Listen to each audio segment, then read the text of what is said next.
Artinya dia tidak pernah berterima kasih kepada Allah. Bismillahirrahmanirrahim. Assalamualaikum warahmatullahi wabarakatuh. Innal hamdalillah nasta'inu wa nastaghfiruh wa na'udzu min syururi anfusina wa min sayyiati a'malina may yahdihillahu fahuwal muhtadi wa may yudlil falan tajida lahu waliyan mursyidan. Asyhadu an la ilaha illallah wahdahu la syarikalah wa asyhadu anna Muhammadan abduhu wa rasuluh sallallahu alaihi wasallam la nabiyya ba'dah.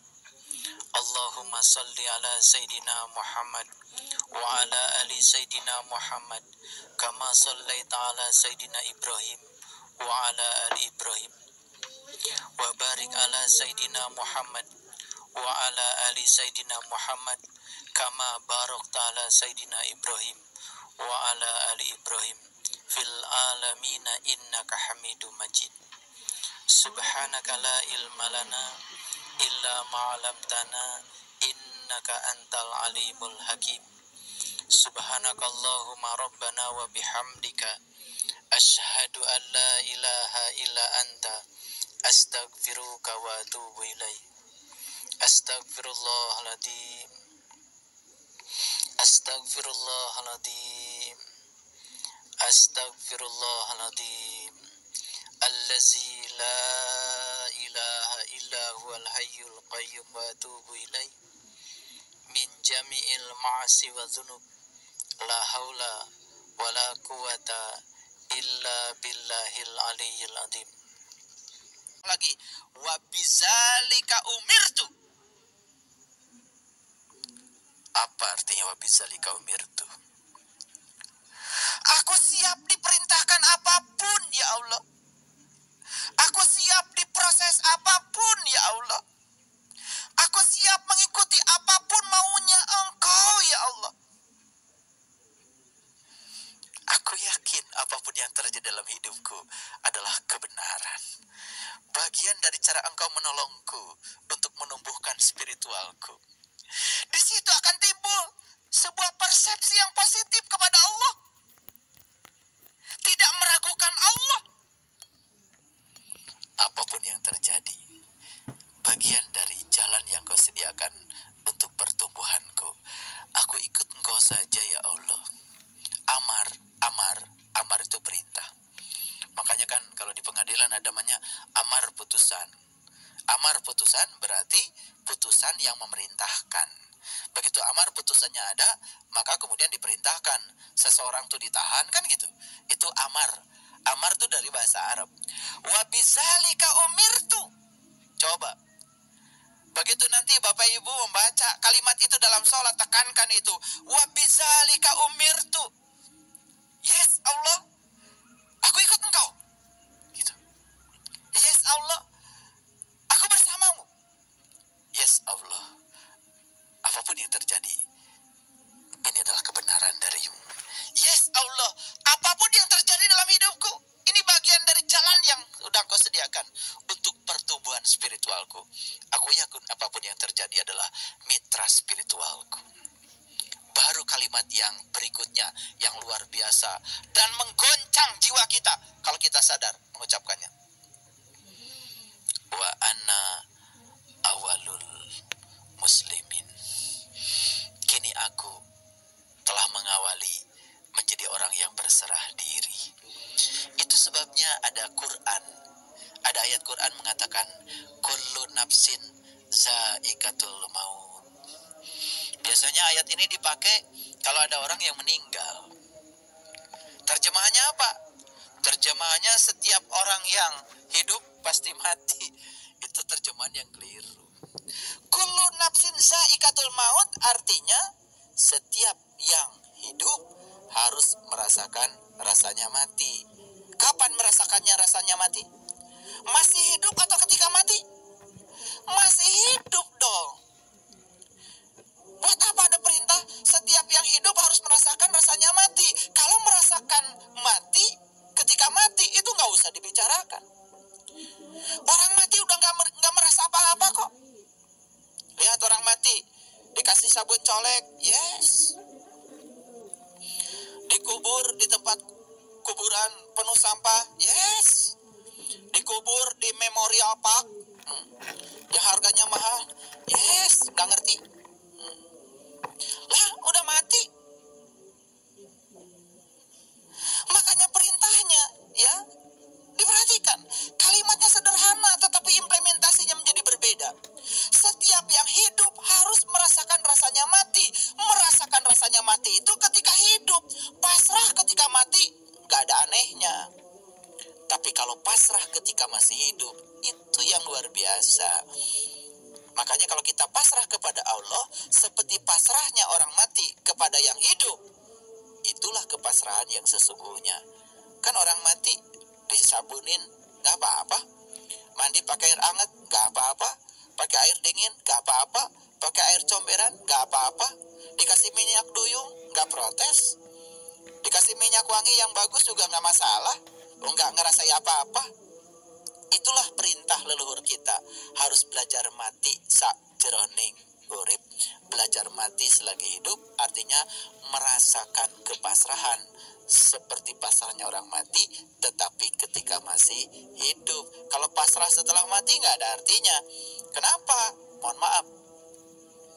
Orang soleh setelah mati pasrah nggak? Pasrah. Orang durhaka, durjana, banyak dosa, maksiat setiap hari, setelah mati pasrah nggak? Pasrah. Siapa yang setelah mati nggak pasrah? Semuanya pasrah kok. Betul nggak? Nah, yang soleh itu adalah orang yang pasrah ketika hidup. Makanya kalimat yang luar biasa. Dan oleh Nabi Muhammad, wa ana awalul muslimin, diganti dengan wa ana minal muslimin. Oh, lebih berani lagi. Awalnya cuman wa ana awalul muslimin, kinilah aku termasuk orang yang awal pasrah. Tetapi kemudian diganti wa anna minal muslimin, dan kini aku menjadi orang-orang yang sudah pasrah. Memori manusia di sebelah mana? Ayo yang punya HP jawab. Memori manusia itu adanya di otak kanan, adanya di subconscious mind. Itulah harddisknya manusia. Disitulah ya segala program aplikasi bisa diinstal. Kalau program aplikasi yang diinstal adalah program-program yang baik, maka muncul karakter seseorang menjadi baik. Itu namanya performance. Itu yang namanya kinerja. Tapi kalau di subconscious mind itu banyak sekali pengulangan-pengulangan sifat buruk yang kemudian menjadi nilai permanen, apa yang terjadi? Di situ banyak sekali program aplikasi yang buruk, virus semua. Kapan program aplikasi itu akan keluar? Tepat saat ada stimulasi. Jadi ketika ada stimulasi dari luar, itu akan langsung keluar itu aslinya. Jadi ketika ada stimulasi baik, baiknya keluar. Ada stimulasi buruk, buruknya keluar. Itu nilai permanen, long term memory, adanya di subconscious mind.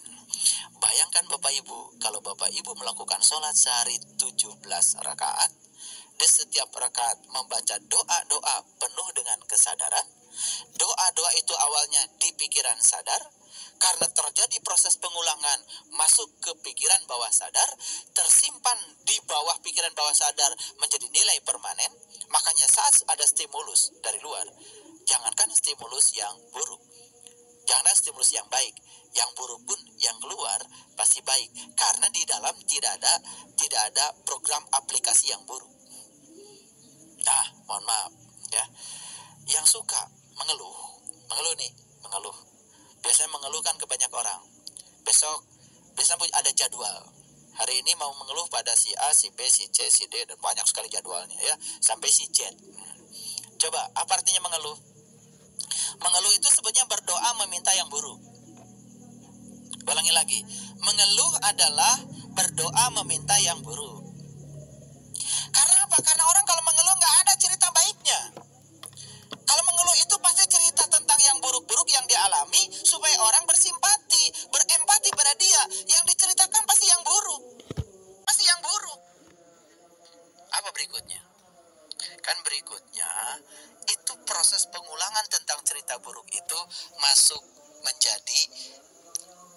di alam bawah sadar, terinstall di situ menjadi long term memory. Bukan sekedar menjadi doa yang dikabulkan oleh semesta, tetapi itu tersimpan rapat di memori, di alam bawah sadar kita, di hard disknya kita. Sehingga ketika ada cerita yang sama tentang itu cerita mengeluh yang tadi itu akan keluar berulang-ulang, dan itu menjadi sebuah karakter. Makanya lihat, orang yang selalu mengeluh biasanya semakin lemah, tidak semakin kuat. Kalau gitu, boleh nggak pas saya mengeluh? Gini, saya kasih tahu, ya. Mengeluh itu kan menceritakan yang buruk pada orang. Yang nggak enak kan yang denger. Kalau gitu boleh nggak ditimbun di dalam? Jangan, ditimbun di dalam pun akan jadi penyakit. Loh, dikeluarkan nggak boleh, ditimbun juga nggak boleh. Terus apa yang harus dilakukan? Yang harus dilakukan cuma satu. Maafkan, biarkan. Dari mana itu kalimat? Itu dari Quran. Nanti Bapak Ibu buka Quran surat Al-Maidah ayat 13. Apapun yang terjadi dalam hidupmu, cuma dua katanya. Maafkan, biarkan. Loh, kalau dibiarkan memangnya saya membiarkan orang lain salah dong? Tidak. Tidak. Kenapa? Karena orang itu akan dibelajarkan oleh kesalahannya sendiri.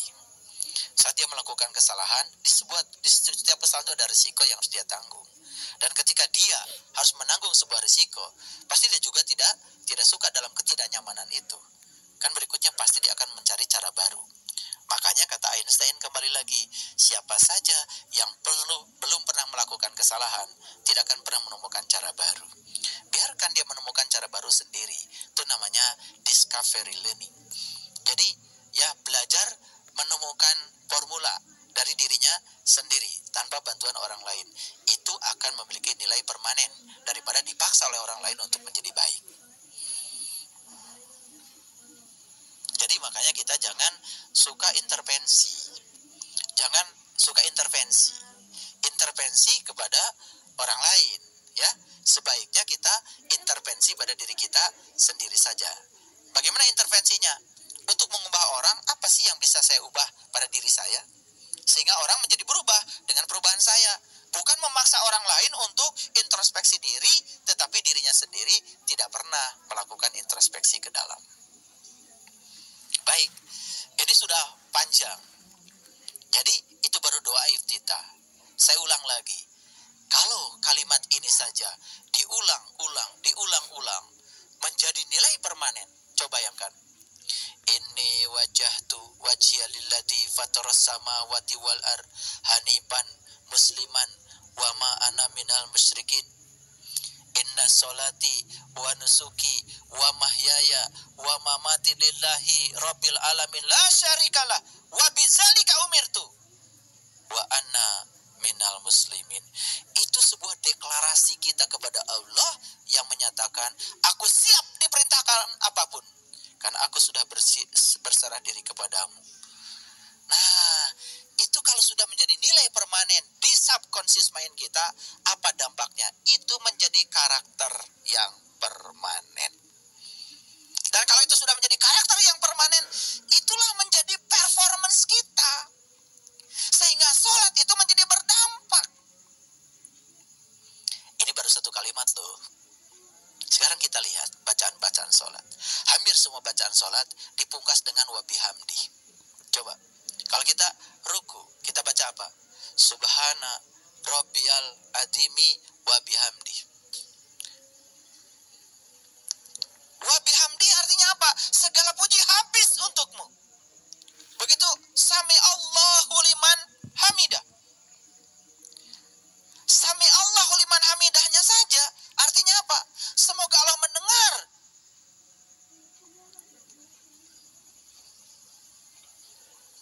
segala puji milik Allah.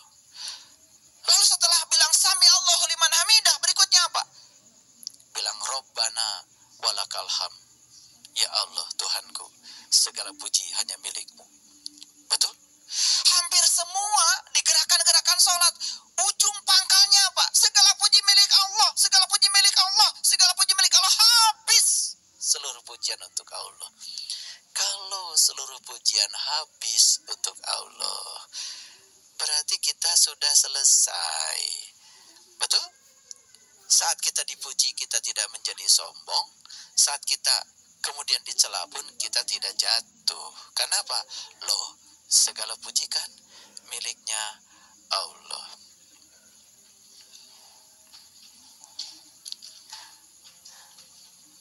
Lalu setelah baca doa iftitah, apa afirmasi berikutnya?